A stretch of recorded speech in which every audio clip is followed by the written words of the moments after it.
Welcome back to Coffee with Kish. Here we are today, again geeking out about Mormonism. And I'm going to do something a little bit different today.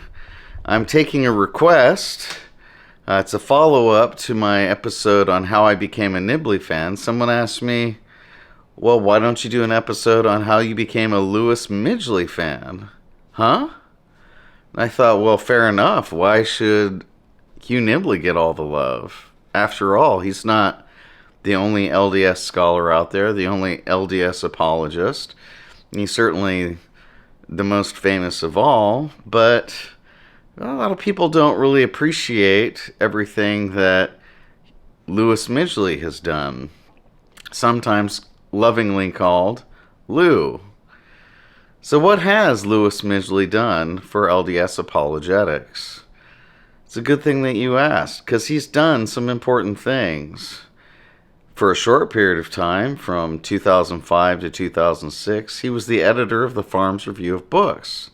That might be surprising to some of you who think that Dr. Daniel C. Peterson was always the editor for the Farms Review of Books. But for roughly 10 years after he retired from Brigham Young University, where he taught from the year 1960 to the year 1996 as a political science professor, a very inspiring political science professor, particularly to those budding young political scientists who were more conservative.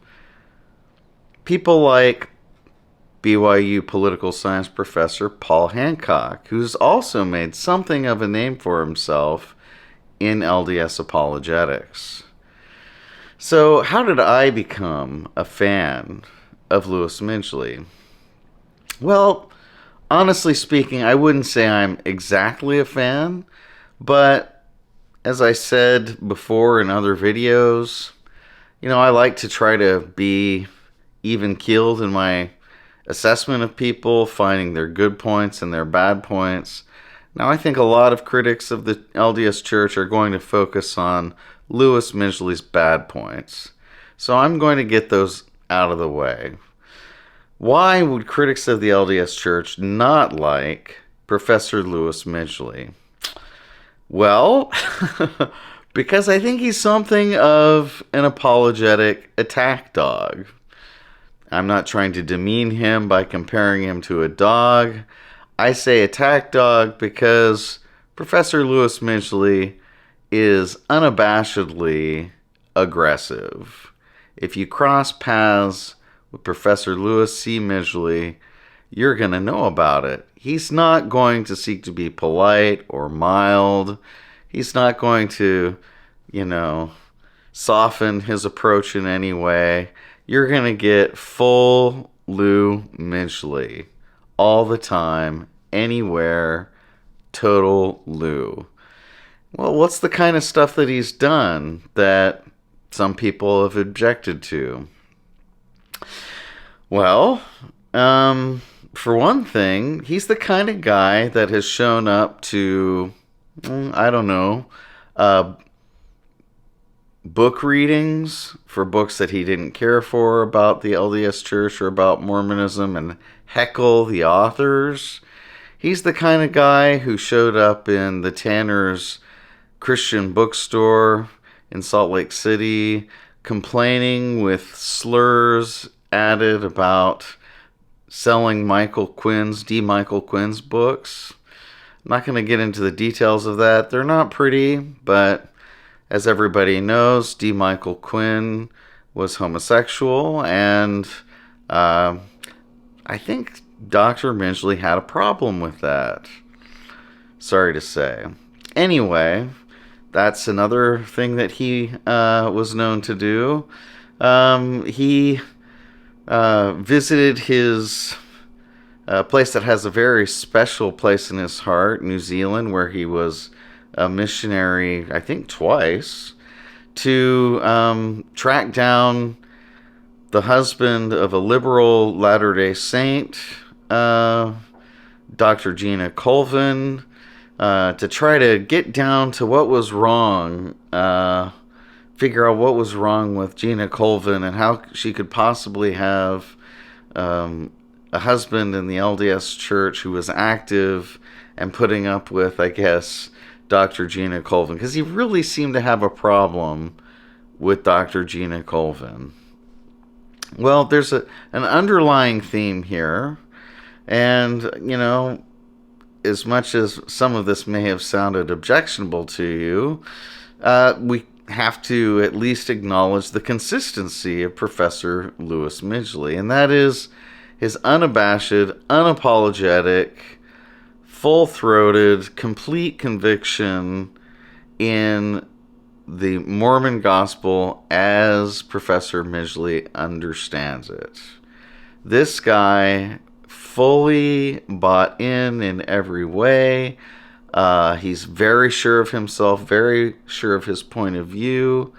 He's out there with like-minded individuals fighting the good fight, fighting against liberal Mormons, disillusioned Mormons, ex-Mormons, anti-Mormons, because he's going to tell you that you're full of nonsense and he understands what's going on. Follow the brethren. Don't complain about the church. Don't put up with anything that the LDS church would define as sin. And, I've got to say, there are a lot of happy, or at least very active LDS people who would be completely on board with everything that I just said about Dr. Midgley's actions. It may not surprise you to learn, however, that I'm not necessarily one of those people. And I've had my small online run-ins with Professor Midgley. Professor Midgley intimated that maybe my bosses at my job needed to be contacted to let them know how I was wasting my time arguing with people like him about Mormonism online. Not my best moments, certainly, at least by my own standards, but maybe completely in line with how Professor Midgley believes is proper to interact with other people with whom he disagrees about Latter-day Saint theology, the leadership of the LDS Church, or any other Mormon-related topic. Believe it or not, Professor Midgley, as many things as there are about him that I think are quirky, off-putting, maybe disturbing to me, and you have to understand, this is me. He has lots of fans, lots of supporters. These supporters tend to be, hardcore, true-believing members of the church, scholars that he inspired at BYU, people he worked with at BYU, staunch defenders of the LDS gospel as taught by the brethren, whoever those brethren might be. I think everybody's going to have their detractors and their well-wishers, and I know Professor Midgley is no exception. But here's what I learned about Professor Midgley that gave me an appreciation of him that kind of dampened my distaste for him in other areas. Now, I'm not saying that I'm wrong to have distaste in other areas, at least according to my feelings about, how we should interact with others, try to get along, be fair, take into account other viewpoints, any of those things that, Professor Midgley doesn't necessarily always have time for if he's dealing with someone that he thinks is out of step with the LDS gospel. But what I appreciated about him was the fact that he didn't really care for Reed Benson. So who was Reed Benson? Well, Reed Benson was the son of one of the most controversial LDS presidents of all time, Ezra Taft Benson. This is the kind of guy that would... Now, I'm talking about Ezra Taft Benson here, the father of Reed Benson, who would accuse the most American, patriotic, people like Dwight D. Eisenhower, would accuse such persons of being communists. This is because President Ezra Taft Benson was a complete conspiracy theorist who found communists under every rock, was absolutely paranoid, equated the communist movement with the Gadianton robbers in the Book of Mormon. We can talk about them later. And who was a sympathizer with the extreme right, completely unhinged, in my opinion, movement, the John Birch Society. Reed Benson was a believer in the same, and someone who was directly involved in the John Birch Society. By way of disclosure, my grandfather received the literature of the John Birch Society and was very much a John Birch Society sympathizer back in the day. That's the background I come from. It's a background that's very much in line with the views of people like Reed Benson. I completely reject them now, but my grandparents, at least my grandfather, was sympathetic with those views. And, a number of LDS people are. Well, to his credit, Professor Midgley had really no esteem for John Birch views, and in fact fought them on BYU campus, was happy to debate Reed Benson, happy to oppose Reed Benson, and would not be bullied around by the kind of Joseph McCarthy conspiracist paranoia of John Bircherism. And, whatever else Professor Midgley has done in his life, I am 100% in support of that. So I've got plenty of time for non-extremists across the political spectrum, Republican friends, Democrat friends, third-party friends. I just don't have a lot of time or patience for extremism and conspiracy theorists. So I'm sorry if you do and you're offended by that, but the question was put to me, how did you become a fan of Lewis C. Midgley? And this is my honest answer. Because he stuck it to Reed Benson on BYU campus. The second reason why I really appreciate Professor Lewis Midgley is because of his affection for and promotion of Hugh Midgley. That's right. I've read articles that Lewis Midgley has written about Hugh Midgley, and what I find in those articles is one of the most sincere, touching, appreciative estimations of Hugh Midgley's work.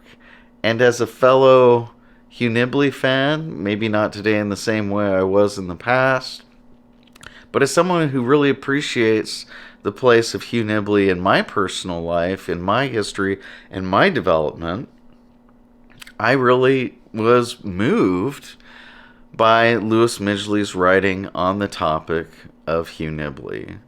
Lou Midgley actually collected a complete bibliography of Hugh Midgley's works. So, thank you, Professor Lewis Midgley, for everything that you've done. That's positive. I don't care for a lot of your aggressive apologetic tactics. I don't really care for your criticisms of or attacks on New Mormon history, which I don't agree with. Professor Midgley thinks that because history can't be objective, that a Latter-day Saint ought to just write positive, boosting, faith-promoting history of the LDS Church. According to whom? Professor Midgley, according to whom? Which views? Your views? The views of the brethren? At any given time? Which time? The 19th century? The 21st century? The 20th century? Which part of the 20th century? Yeah, I don't understand. There has to be room in this world for different perspectives on history. And all of us should be free to read the history we want to read. Is there room for believing history? Yeah, sure there is. But it comes in many flavors. D. Michael Quinn believed in the LDS gospel, but you didn't have much tolerance for D. Michael Quinn. In fact, you were frankly a bigot toward him, which I don't really care for, honestly. So I don't agree, and I'm not a fan of Professor Midgley's past views on history, on the writing of Mormon history. As I said, I don't disagree that there's place for believing Latter-day Saint history. We can go to works such as those of Richard Bushman, who's completely unapologetic in his support for a believer's take on scholarly history. I'm completely supportive of Richard Bushman's views. But I think that Professor Midgley was asking for something a little bit more of historian, something more along the lines of Elder Packer, who said that not all things that are true are useful. Okay. Well, generally speaking, at some times and places, I'm sure that's the case. But when it comes to writing history in this free country of ours, where lots of people are going to do scholarship, I say let the marketplace speak. Let intellectual argument and reason speak. Let people judge based on evidence. And let believing scholars and non-believing scholars, let scholars who work in different methodologies all chime in and say what they have to say. And give LDS scholars some freedom to explore things intellectually. I can tell you personally, in my association with LDS scholars who've had interesting views, that some of them have really written things that I thought would affirm the faith of Latter-day Saints, and they wouldn't have gotten there if they had followed Professor Midgley's advice or warnings. So enough of that, enough of the negative. To recap, loved Professor Midgley's attacks on kooky conspiracy theorist right-wing Bircherism on BYU campus. 100% supportive of that. And 100% supportive of Professor Midgley's support of and writings on Professor Nibley, which I found to be wonderful. Attack dog apologetics, criticisms of New Mormon history, or demands that only faith-promoting views be shared. But what it sounds like to me, if it's in line with what Elder Packer said, I'm not sure that I can agree with him, because I like to read all kinds of history, and I think people should be taught to think about, evaluate, criticize, gain knowledge from all the different kinds of history out there, and they should be equipped to do so, not spoon-fed the simplest message that just affirms everything they already thought about a topic. So that's it for Coffee with Kish. Please like and subscribe if you like these videos. I really thank everyone who's watched. This has been awesome. It's been a learning experience for me. I want to keep it rolling along. So tell your friends about it. Share these on Facebook. Share these on social media. Get me some more viewers, because I have, my own take, but I think it's one that maybe some people would like to hear out there, and I want to give them the chance. Thanks for watching Coffee with Kish. I'll see you next time. Wonderful.